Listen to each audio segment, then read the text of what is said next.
Hello everybody, I am Roy Awesome.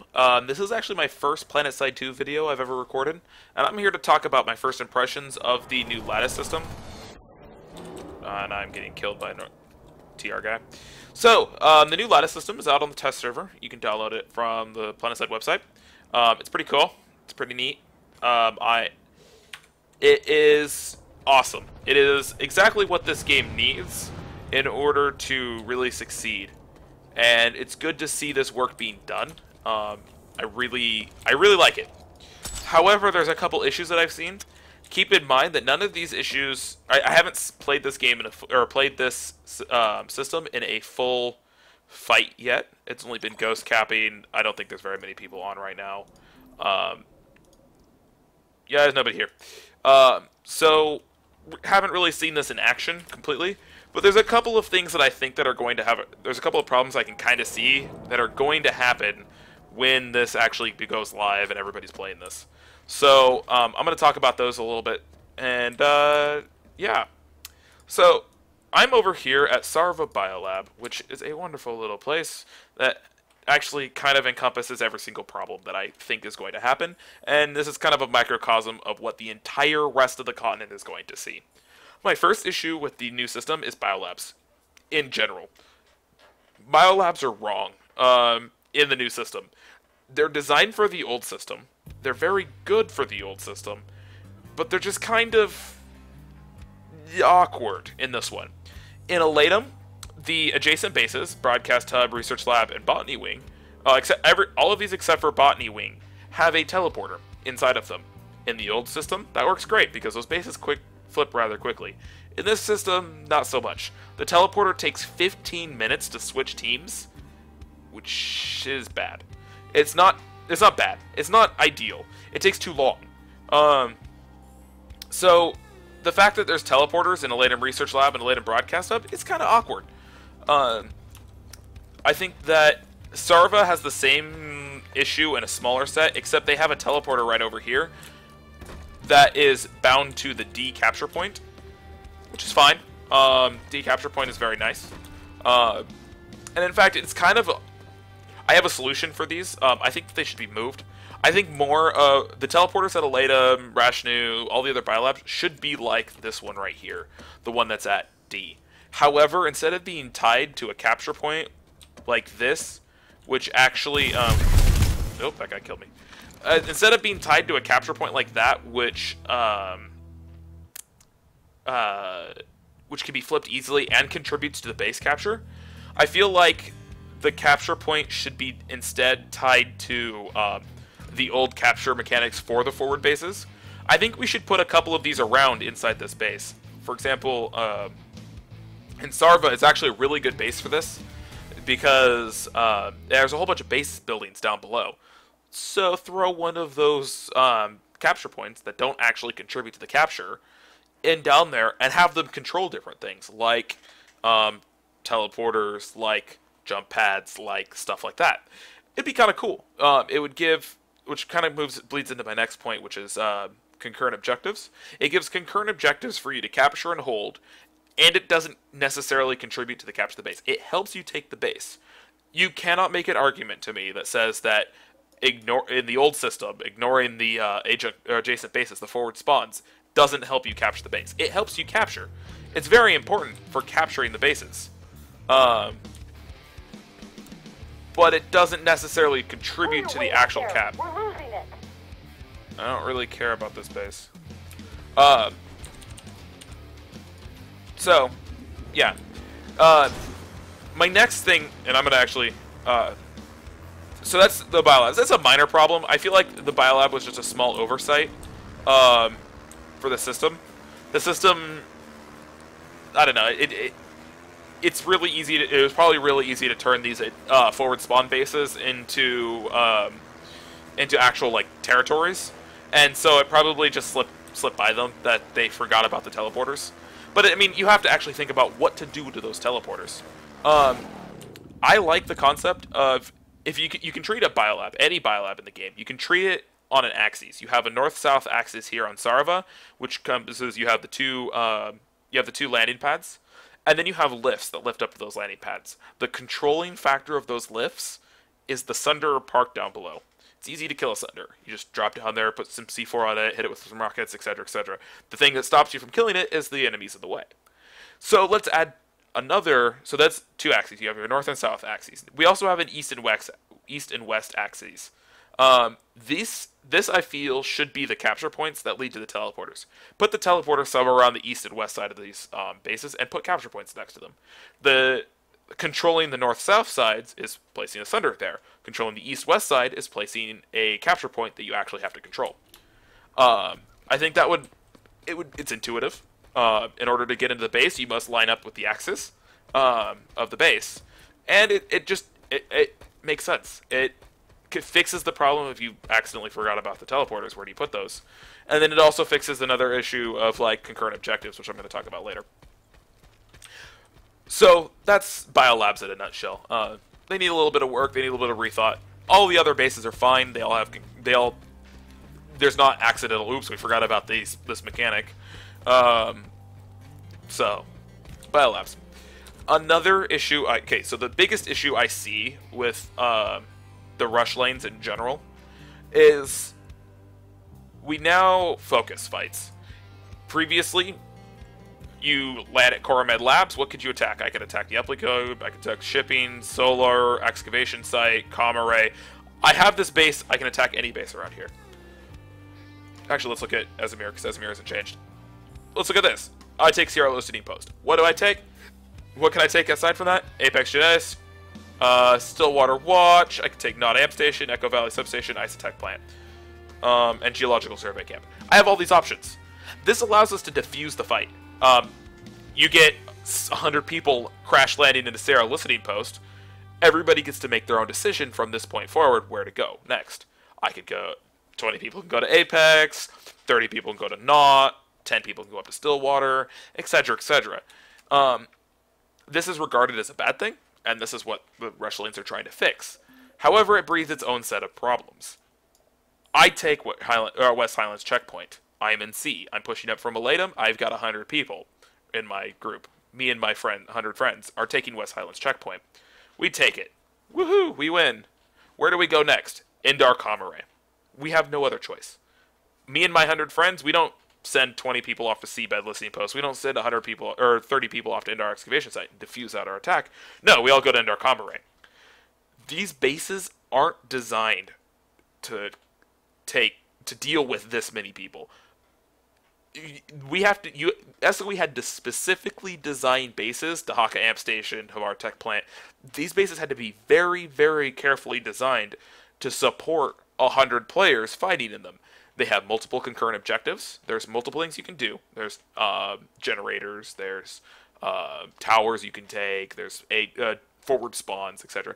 Multiple concurrent objectives. And the capture timer reduces as you drop more people in. These other bases, all they have is the capture timer reduction. And I'm going to talk more about that. I don't like 6 out of 6 on the point, but we'll talk about that later. So what do we do? Well, we're going to have a tank Zerg because, of course, it's Indar side. Everybody runs around in tanks because there's a lot of a big open area. It's easy to grab a tank and push tanks. So some of these bases are not designed to be defended. Consider something like Indar comm array is a bad example. Consider something like, let me find a base. Consider something like Snake Ravine Lookout. This base, the spawn room, it's changed in the new in the test server. They've actually made the spawn room more defendable. But previously, the spawn room's out in the open. 5 tanks, camp that spawn room, nothing get out. Easy face to capture, easy peasy. So we need to reconsider these. A lot of these bases. And SOE is already doing this, and I'm actually at a base right now that has been reconsidered. This right here is Sarva South Fortress. It is a new base added in the test server. It is right south of Sarva. It's one of the adjacent bases. Sarva only has one adjacent or forward spawn base. This is a new one. It is amazing. Flat out, simply put, it is amazing. This base is surrounded by walls on all edges. I'll get to why that's amazing. It has multiple concurrent objectives. These towers controlling the walls here can be considered a concurrent objective. It's not going to help you win the base. It won't directly... let me rephrase this. It won't help you win the base on the map. Holding the walls, you're not going to turn this base blue or purple or red or whatever color you are. However, it will help you capture the base, because if you control the walls, that means the enemy doesn't control the walls, and you now have the walls. So that's a concurrent objective. It is going on. It is an objective that you must hold while you are holding the point. It is concurrent to holding the point. Second, it has another concurrent objective. It has this vehicle spawn shield, or vehicle shield. You'll notice when I walked in, I walked through the shield. This is another concurrent objective. It doesn't necessarily help you capture the base in terms of game mechanics, but it helps you win the fight, because then you can pull in tanks into this base. Very useful. And then it has a point over there. Points over there in that building. Another cool thing about this base is it's very defendable. Now, the walls don't necessarily make the base defendable. Walls can. They can easily make the base defendable, but then we have bases like the amp station, which has conveniently placed holes that makes them defenseless. So, walls don't inherently make the base defendable, but these walls are a defendable mechanic. There's walls that perfectly circle. There's one entrance to the base. Right there. There's one entrance. And then also there's turrets. This is kind of the coolest mechanic, I think. There are turrets on top of these buildings. And I think this is awesome. Do more like this, please. These turrets are easy to get to. They're easily defended and easily protected. But at the same time, an overwhelming majority will beat this turret.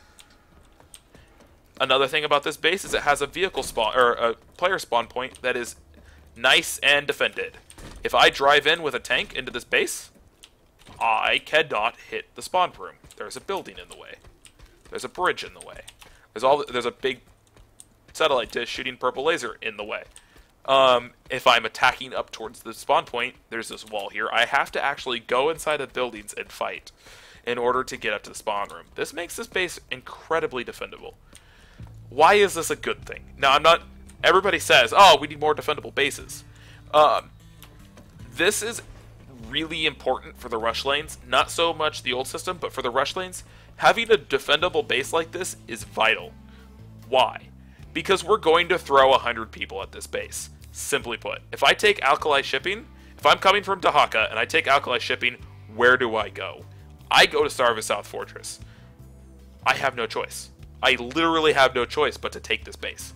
Or I can go to another rush lane and ignore this front completely. Those are the only two options. So, they need to be not just defendable, but they also need to be designed with the fact that everybody and their dog and their vanguard is going to be here. So you need to have good cover from aircraft. There's buildings around. There's hard-to-reach anti-aircraft turrets. There's ceilings on all of these walls. So you need to have good anti-aircraft support, and you need to have something like multiple concurrent objectives for large groups of players to do, because you're not going to want to throw 100 people on the capture point. You need to have a squad on the walls, controlling the walls. You're going to have 2 to 3 squads trying to cap the spawn point. You're going to have a group of people trying to take the vehicle shield, and then you're going to have a squad trying to capture the point. Multiple concurrent objectives. This base is very good, and I'm going to say this right now, every base on Endar should be like this base. Not necessarily encompassed by walls, but the facts that there are multiple concurrent objectives. It's well defendable. There's good anti-aircraft cover. There's good anti-tank spam cover. If you don't do this, this entire system is going to fail. Just straight up. Large battles are not going to be fun on anything but the large bases that are designed for large battles. So hurry up and fix that, please. Spend some time redoing most of the bases on Indar to make them more defendable. So, that is large groups. That's my second point. So, my third part is... That was my third part. Interesting. I accidentally merged both my second part and my third part. This base is awesome. So, yeah. I like the rush lanes. I think that they're very good. I think that there are a couple design mechanics that do need to change to make these perfect. And they are simply make the bases more defendable and fix the weird niggles with the teleporters at the biolabs. I cannot wait to see this in action with a large group. I hear the focus test. I was working when the focus test happened. I hear the focus test didn't exactly work very well because there wasn't a lot of people. I like the idea that there's a focused travel path. I think that's going to really help bring out some large fights. The game just really needs to support them level design. So if the game doesn't support the level design doesn't support the large fights at every single base, then this is going to really suck. It's going to be boring. It's going to be tank spammy. You're going to have tanks just camping spawn rooms. You have Liberator spam. It's going to be terrible if you don't actually design the bases around this. Some other ideas that I had for this to make this better is to add more tunnels. The game has the ability to make tunnels. Granted, they suck right now. They're just big, long, open corridors. But I mean, tunnels would be awesome here. Just put some tunnels in here, please. Like, have every base, or have like a tunnel system that goes from the spawn room into this tower in the walls or something. It'd be cool. It'd be really nice. I mean, we've already had this thing sealed off. Have a tunnel system that goes from,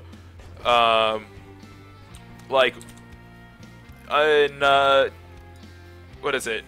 Snake Ravine Lookout. Put a tunnel system between the spawn room and this base over here.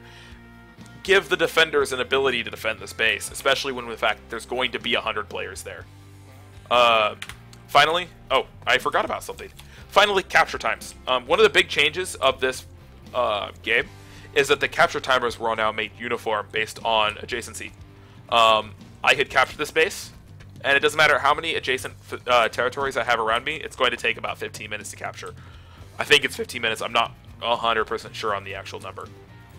I like that. I really like that. I have a problem with it, though, and the fact that when you have won a fight, nobody wants to sit around and wait for when a fight is over. How do you determine when a fight is over? You can't. It's very difficult to say, oh, the fight's over. In the large bases with spawn control units, it's very easy. Once the spawn control unit is destroyed, the fight's pretty much over. Yeah, there have been cases of last-minute saves. The fight's pretty much over, let's face it. Those guys just got really lucky, or the attackers were really bad when that happens. So there have been cases of it. So I think probably the best way to look at this is consider the population difference. Right now, the adjacency means nothing. This little pie graph over here in the corner means nothing to me. It doesn't contribute to anything. In fact, capture, it doesn't do anything.